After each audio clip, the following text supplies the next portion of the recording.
package yan, ang mga utos. Lalo pat dapat mag-ingat tayo, mga kababayan, kasi may mga tao yata si Xi Jinping dito sa ating bansa.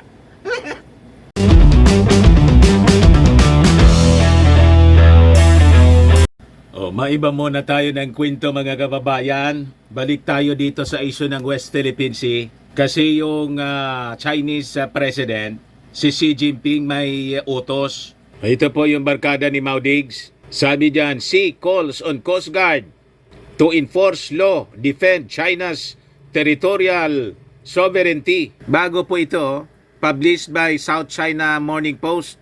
Ang South China Morning Post, mouthpiece po siya ng Communist Party ng China. Di ano anya, Mr. Maravillas, ano yung gagawin natin? Of course, ready na po tayo.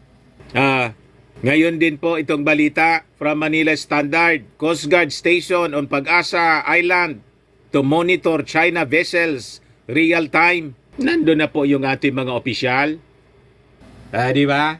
Hindi man po distracted yung ating gobyerno sa mga alingas-ngas na ginagawa ng kanilang panggugulo na ginagawa ng kanilang barkada na si Mao Diggs. Gamit po yung SMNI. Dapat talaga niya, Mr. Maravillas, ipasara na yan. Dapat po. But before ko, mga kababayan, ibigay sa inyo yung full story, click subscribe muna dito sa ating YouTube channel and hit the notification bell para lagi kayong updated po sa mga kaganapan dito sa ating bansa. Like and share na rin po ninyo ng ating video at huwag na rin po ninyo na skip yung ating mga commercial ads para tuloy-tuloy lang ang pag-unlad ng Bagong Pilipinas. Sa mga naghanap po ng malinis and spacious fitness gym, punta lang po kayo sa aming Colossal Fitness Gym.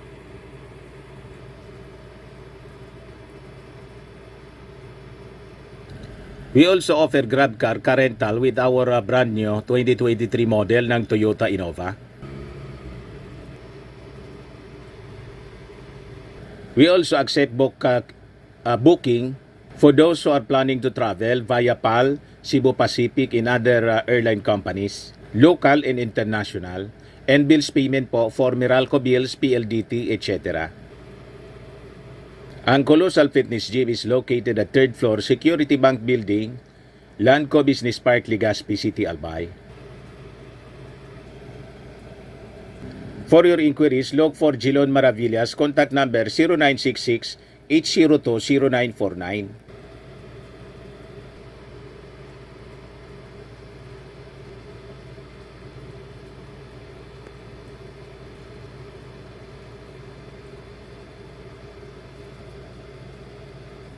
Ayos ba? Ayos na ayos adya, Mr. Maravillas. So ito po yung balita ngayon sa South China Morning Post, mouthpiece ng Chinese government. So sabi dyan, Xi Jinping tells Coast Guard to enforce law, resolutely defend territorial sovereignty while on East China Sea visit. Yan yan, Mr. Maravillas. East China Sea naman yan, hindi man South China Sea. Package po yan sa kanila. Damay lagi yung South China Sea. Diba nagpagawa na po ng mapa yung China? Inubos po. Lahat na lang kanila. Kaya nga po tayo rito, kailangan na yung mga bansa na may katulad na problema, tulad ng Japan, so nakikipag-ugnayan tayo. Yung South Korea, pati yung mga ASEAN countries. Kasi lahat sila, mga kababayan, may interest dito sa buong South China Sea, pati dito sa East China Sea. Yes, sabi po dyan, Xi made the remarks when he visited the Coast Guard's command office for the East China Sea in Shanghai noong Wednesday.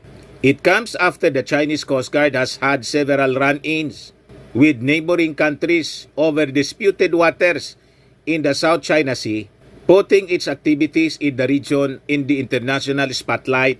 So sabi niya, the Coast Guard must effectively safeguard our rights, enforce our laws, and resolutely defend our territorial sovereignty and maritime rights in interest, sabi po ni Xi. Ito po yung South China Sea, yung nakalagay na mapa.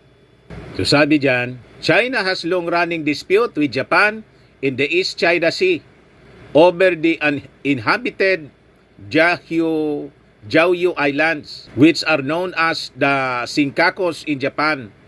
Beijing also claims almost the entire South China Sea, claims that are contested by Vietnam, the Philippines, Malaysia, and Brunei.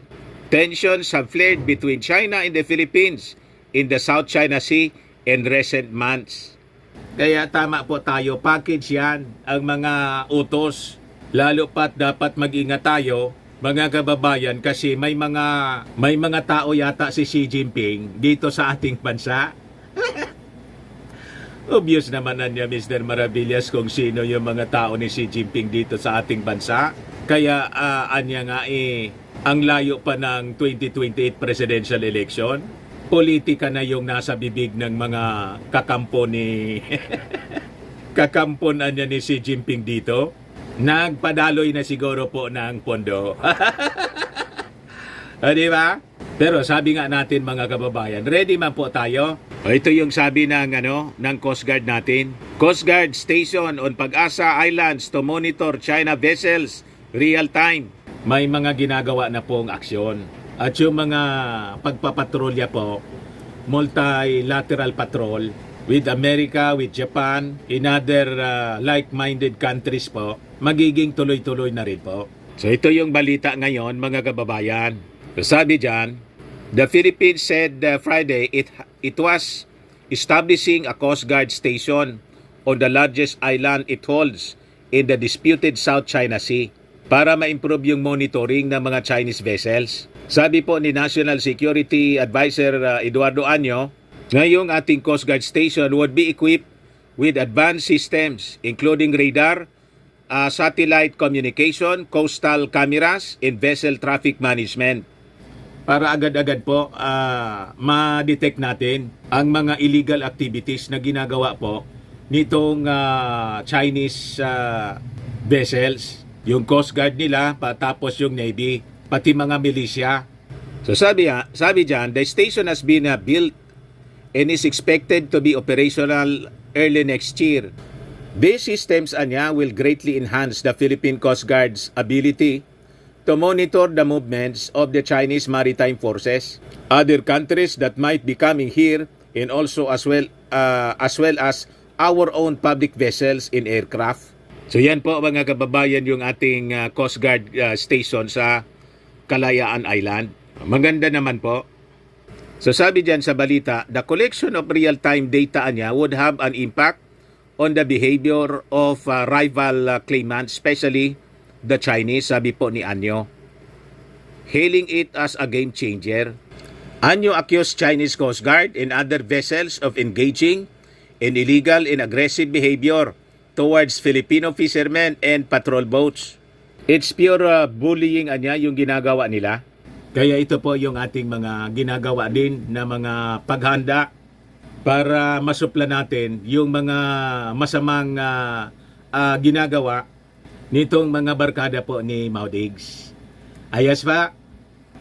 Yun man lang po, baka lang gusto ninyo itong itry. Firmax Firming and Lifting Cream. Pinapahid po sa mga pulses in affected area. Mainam po sa paninigas ng mga kaso-kasuan. Ito naman po, Automax Radiant Serum. Sa mukha naman yung application. Anti-aging po siya. You will look 10 years younger than your age. Sa mga cancer patients naman po, baka lang gusto ninyo itong itry. Ning siya Red Mix Fruit Drink. Hindi man po siya gamot, food supplement siya. Kaya lang, gawa siya mga kababayan sa goji berry. Yung goji berry may anti-cancer properties. Ayos? O yung mga inquiries ninyo, dumiretso na lang kayo sa aming messenger sa Facebook para masagot namin agad. Ako po si Dante Maravillas. Bye-bye po. God bless.